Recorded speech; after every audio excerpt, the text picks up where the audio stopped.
Please welcome Laura Powell.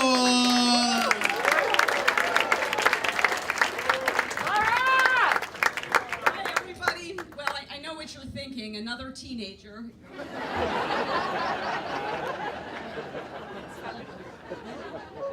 Actually, in dog years, maybe, but anyway. So a couple things you should know about me is I'm a travel writer, and I've got a pun fetish. So if tonight I get a lot of moans and groans and not one laugh, I'll be very happy. I really love it when I can indulge my fetishes and I get moans and groans. Very exciting. So the genesis of my taking this comedy class actually started last year. I competed in the National Pun-Off in Austin, Texas. Pun-offs, whatever, yay. And you know, I did pretty well. I did a 2-minute riff all about the Soviet Union and Russia, and I finished in the top 10. So I thought I put in a pretty good performance. Thank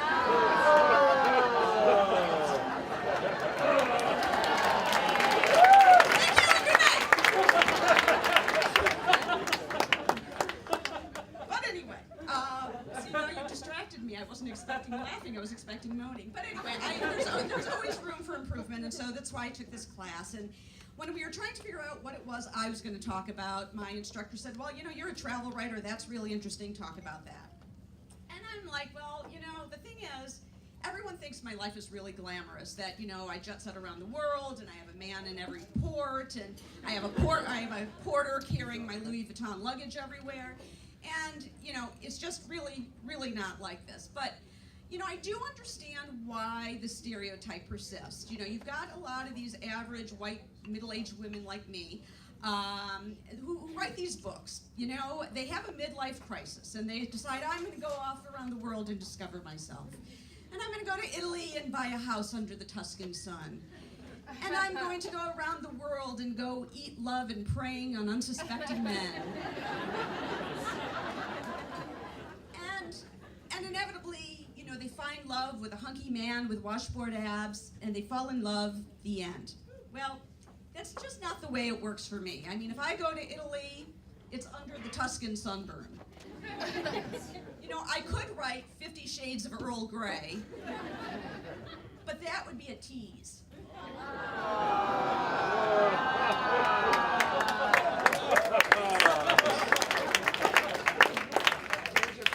And of course, my chronicles of my travels in the developing world, particularly Mexico, would have to be entitled Bridget Jones's Diarrhea. I think that would be pretty explosive. But I'm not going to go on. The point is, my friends are always saying I should write a book, and the trouble is, I don't have a common theme to my travel writing. I mean, I wish I were one of those women who had sex around the world, because then I could call my book The Vagina Travelogues. But, you know, I'm not going to beat around the bush. When it comes to what's going on down here, I just don't have loose lips, so. Thank you for the groans, I appreciate that.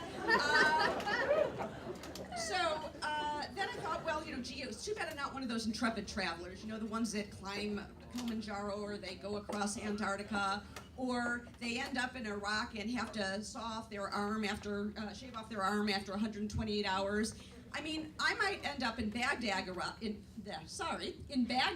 Iraq for 128 hours, but the most I'm going to be shaving off is some hair on my legs. So, you know, I really can't write about my adventures, because if I were writing a book about my adventures, it would be called Adventure Travel for Weenies. Now, I'm not a total wimp. I mean, I have traveled around the world by myself, and I've ridden horses in Montana, and I've ridden elephants in Thailand, not the kind that Chris puts on his penis, but...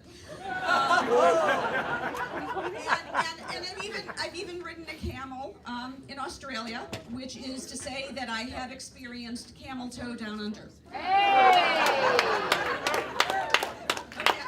I'm going to give you one more of those. When the camel and I needed a little break because it was hot in the desert, we went for a blizzard at the Dromedary Queen. Okay, carrying on. I decided that instead of of writing a book, maybe I need to do a mixtape of my travels. And because whenever I'm traveling, songs always go through my head. Like whenever I'm in the desert or on a camel, it's that song, Midnight at the Oasis. Send your camel to bed. Okay, so then the next one, and I'm going to have you guys help me with this, even though Chris says we're not supposed to have audience participation. I'm going to have you participate, okay? For my Morocco song, the song I'm going to put on my soundtrack is Rock the Casbah. So I'm going to sing this first part, and you guys sing the second part, okay? Sharif, don't like it. Rock the Casbah, rock the Casbah. Very nice. Okay. Second song for safaris. The Lion Sleeps Tonight, or the Wimaway song, or whatever that one is. So we can all sing this together, okay? Well, we're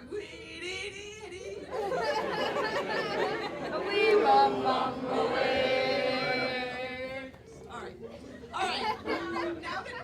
Now that Chris is mad at me because I broke the rules, I'm going to go back to the script, which is that he told us for in beginning stand-up that you should always start or end your routine kind of where you started. So the last song on my mixtape comes from my trip this spring, which was the Trans-Siberian Express. And after seeing about 1 million statues of Lenin, I felt like I was back in the USSR. And so we're back in the USSR, which is good because that's where we were at the beginning of the set, right?